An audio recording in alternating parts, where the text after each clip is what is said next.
Hello everyone, good morning, welcome to my channel. তো তোমরা সবাই কেমন আছো আমায় কমেন্টে জানিও।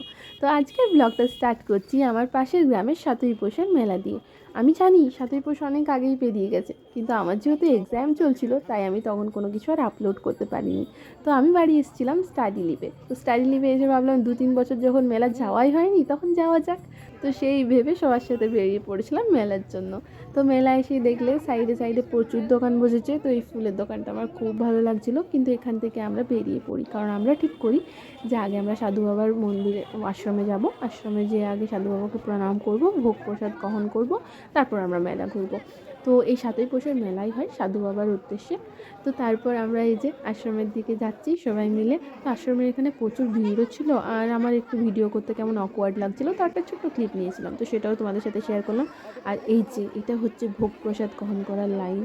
এতটাই ভিড় ছিল, এখানে তো একজন সেন্সলেস হয়েও পড়ে যায়। সিভিক পুলিশরা অনেক ভালোভাবে সমস্ত কিছু হ্যান্ডেল করছিল। তো তারপর ফাইনালি আমরা লাইন ক্রস করে চলে আসি মাঠে ভোগ প্রসাদ গ্রহণ করার জন্য। তো এই যে সবাই বসে খাওয়া দাওয়া কমপ্লিট করে আমরা বেরিয়ে পড়ি মেলার জন্য। তো এখানে এসে ওরা দাঁড়িয়েছিল এই হরেক মালের একটা দোকানে। তো এখানে ওদের কোনো একটা জিনিস পছন্দ হয়েছিল, তারপর সেটার রঙটা ওদের কেমন লাগছিলো তাই ওরা নেয়নি। দিয়ে ওখান থেকে ওরা বেরিয়ে পড়ে। দিয়ে এখান থেকে আমরা সোজা চলে আসি আবার আরেকটা দোকানে, কিন্তু রাস্তায় প্রচুর ভিড় ছিল তাই আমাদের একটু রাস্তা যেতে এতটা সময় লাগছিল, প্রচুর সময় লাগছিল। তো এই যে আমরা চলে আসি তারপর কানেরের দোকানে। তো এখানে এরা দেখছিল আবার সেম ওই হাটটাই সেম এখানে দেখছিল। হ্যাঁ, কানেরগুলো বেশ ভালোই ছিল ভেতরে, আমি হয়তো অতটা ভালো করে তোমাদেরকে জুম করে দেখাতে পারছি না।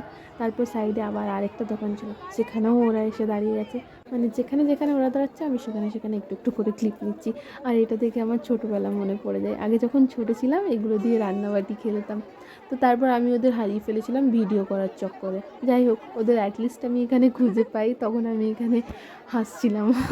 তো ওদেরকে খুঁজে পাওয়ার পর আবার ওদের সাথে মেলা ঘুরতে শুরু করি। তো এই পুতুলটা আমাদের সবাইকার খুব পছন্দ হয়েছিল, কিন্তু আমরা কিনিনি কেউই, কারণ দামটা একটু বেশি পড়ছিল। আর এই যে আমার গনু, গনুকে সবাই টুক করে প্রণাম করে নিয়ে, এই যে আমার গনুকে কি কিউট দেখতে, তাই না?